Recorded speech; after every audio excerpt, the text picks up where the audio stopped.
இது Namakkal Sri Shirdi Sai PGTRB chemistry classes ஒரு அருமையான விஷயத்தோடு உங்களை இன்னைக்கு சந்திக்கிறேன். ஸோ இந்த பிஜிடிஆர்பி கெமிஸ்ட்ரி நேற்றுலேருந்து கிளாஸஸ் போயிட்டுருக்கு.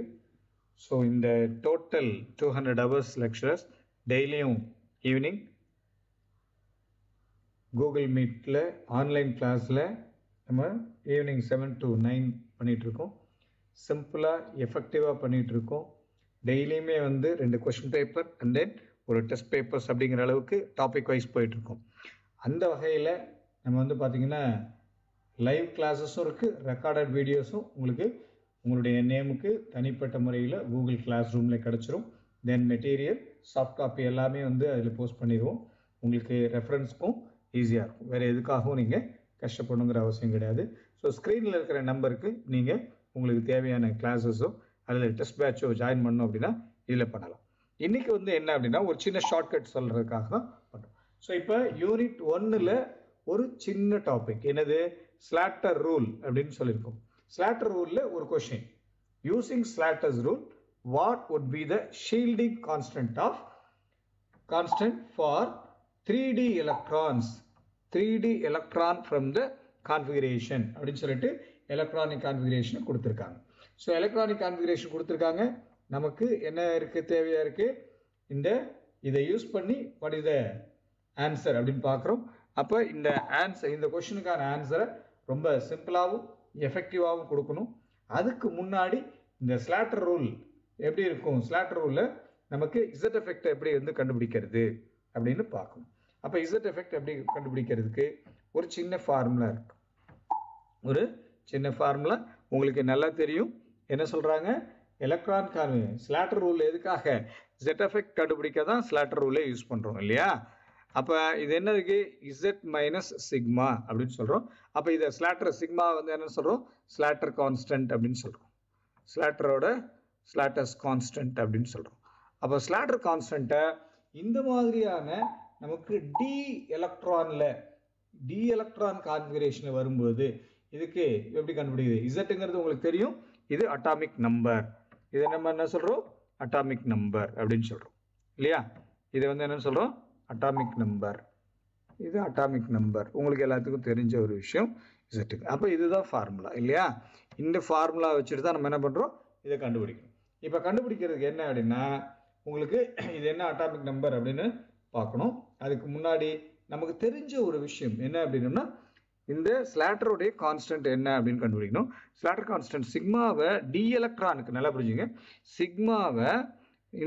சிக்மாவை டி எலக்ட்ரானுக்கு கண்டுபிடிக்கிறதுக்கு என்ன அப்படின்னா 0.35 இன்டூ சரிங்களா number of electron present in cell சரிங்களா into number of electrons present in D subcell சரிங்களா, D subcell.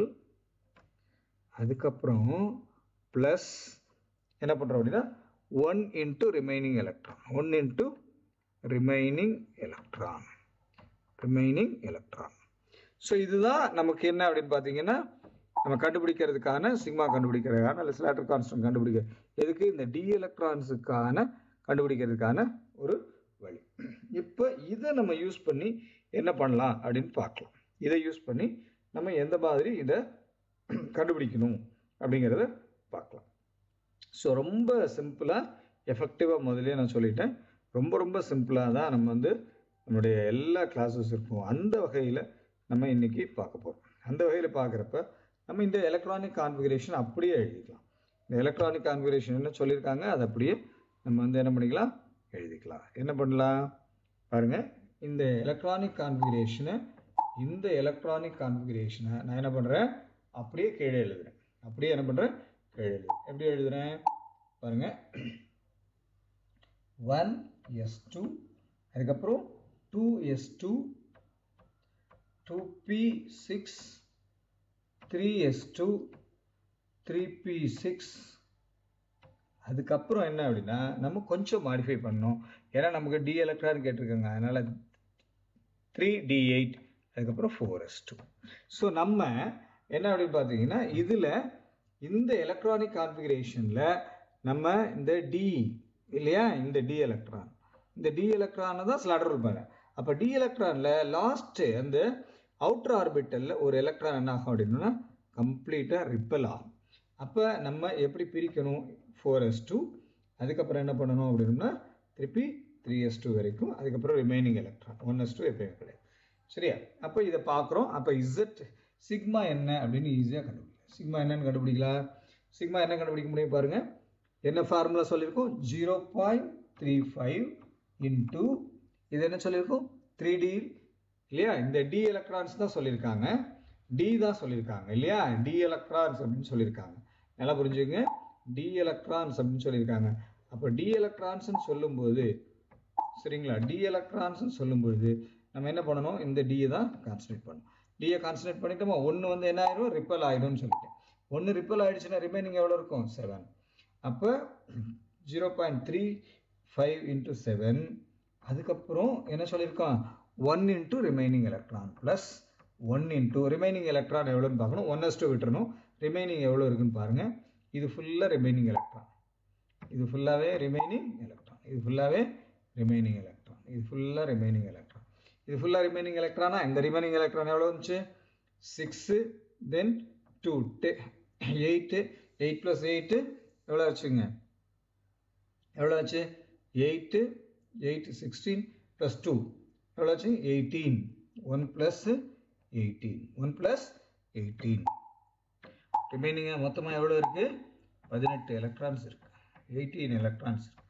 அப்போ பார்த்தீங்க அப்படின்னா ரிமைனிங் இதை மல்டிப்ளை பண்ணிங்கன்னா எவ்வளோ வந்துடும் 2.45 + 18. அப்போ நமக்கு எவ்வளோ கிடச்சிருச்சுங்க, எவ்வளோ கிடச்சிருச்சு 20.45. ஆன்சர் என்னங்க 20.45 எங்கே இருக்குது அப்படின்னு பார்க்கணும். ஸோ எங்கே இருக்குது ஆன்சர் வந்து என்னது, D is the correct answer, D is the correct answer, D is the correct answer. அவ்வளோதான், ரொம்ப சிம்பிளாக இருந்திருக்கும், உங்களுக்கு எஃபெக்டிவாக இருந்திருக்கும். இந்த இது வந்து பார்த்தீங்கன்னா இந்த கிளாஸஸ் ஒன்றுமே கிடையாது, ரொம்ப பார்க்கும் பொழுது உங்களுக்கு கொஸ்டின் எப்படி இருந்திருக்கும், ரொம்ப கஷ்டமாக இருந்திருக்கும். ஆனால் இப்போ நமக்கு இந்த ஆன்சர் ரொம்ப சிம்பிளாக கிடைச்சிருச்சு. ஸோ இதுதான் ஸ்லாட்டர் ரூல். ஸ்லாட்டர் ரூலில் ரொம்ப சிம்பிளாக எஃபெக்டிவாக ஒரு ஆன்சருக்கு வந்து ஒரு கொஸ்டினுக்கான ஆன்சரை ஈஸியாக கண்டுபிடிச்சிட்டோம். அது மட்டும் இல்லாமல் அதுக்கான என்ன கண்டுபிடிச்சிட்டோம், ஷீல்டிங் கான்ஸ்டன்ட் அப்படின்னு சொல்லிட்டோம். ஸ்லாட்டர் கான்ஸ்டன்ட்டுக்கு இன்னொரு பேர் என்ன constant, shielding constant. Slater constant அல்லது shielding constant, shielding constant.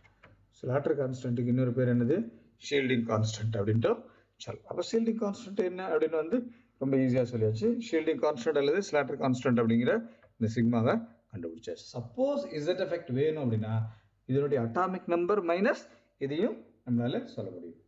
Friends, இந்த மாதிரி டெய்லி உங்களுக்கு ரொம்ப எஃபெக்டிவான, ரொம்ப சிம்பிளான ஆனால் கிரிட்டிக்கலான கொஷின்ஸை நீங்கள் கற்றுக்கணும் அப்படின்னம்னா நம்ம இந்த ஸ்ரீ ஷிரடி சாய் இன்ஸ்டியூட்டில் கண்டிப்பாக நீங்கள் பாருங்கள்.